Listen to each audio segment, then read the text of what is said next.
बलांगीर जिला देवगां ब्लॉक अंतर्गत देशन चांदिली पहाड़ पाददेशଠାରେ ହେବାକୁ ଥିବା ନବମତମ ଚାନ୍ଦିଲି ପାହାଡ଼ ମହୋତ୍ସବର ଲୋଗୋ ଉନ୍ମୋଚିତ ହୋଇଯାଇଛି।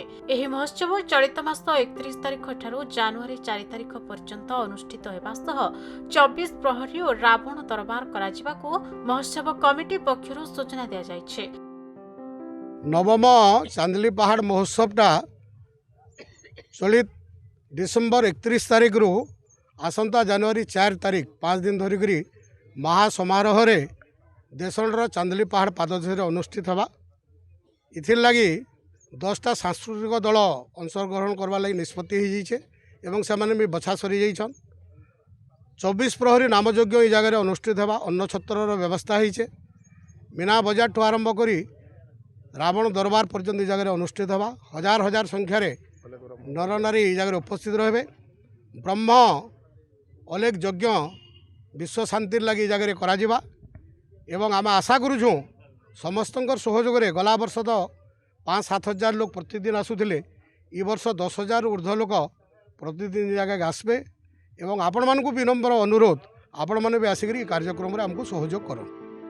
महोत्सव कमिटीर अध्यक्ष लक्ष्मण कुमार मेहर अध्यक्षतार अनुष्ठित कार्यक्रम में मुख्य अतिथि भाव में बलांगीर पौराध्यक्षा लिका साहू और मुख्य वक्ता भाव में गुरुश्री डॉक्टर घासीराम मिश्र और कमिटीर सभापति राधेश्याम मेहर, संपादक स्वयंवर मेहर और कमिटी सदस्य माने महोत्सवर लोगो को उन्मोचित करथिले। कार्यक्रम में महोत्सवर कमिटी कर्ता माने मंचासी नथिबा बेले अंचलवासी सहयोग करथिले।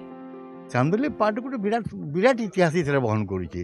खाली जे इतिहास न आध्यात्मिक कथा कहूचे जे कालपुरुष के जिते नबार लगी जेन प्रतिक्रियात्मक जेन आलोक से आलोक हूँ सत कहूँ चांदिली पहाड़ यहाँ चंद्र को सांगे संपर्कित तार अच्छे जेहेतु सूर्यास्त समय चंद्रकिरण तार ठाने प्रतिचे तार प्रतिबिंब जिते तारा चंद्र ठान के पहुँचवा सूर्य किरण आलोक संपूर्ण भाव नहीं हेल्ले क्षण आलोक रहा जीव सृष्टि बंचवा ये सृष्टि बंचवा इतार संगे संपर्क ये पार्वत्य सभ्यता भितर सब ना जी पार्ट अच्छे सब पार्ट मान गोटे गोटे विशेष गुण अच्छी विशेषता भीतर रही है किए पानी जेनता भीमपाण जलपाई से पहाड़ चरित्र है से जलवृष्टि करवा एवं शस्य उत्पादन करवा।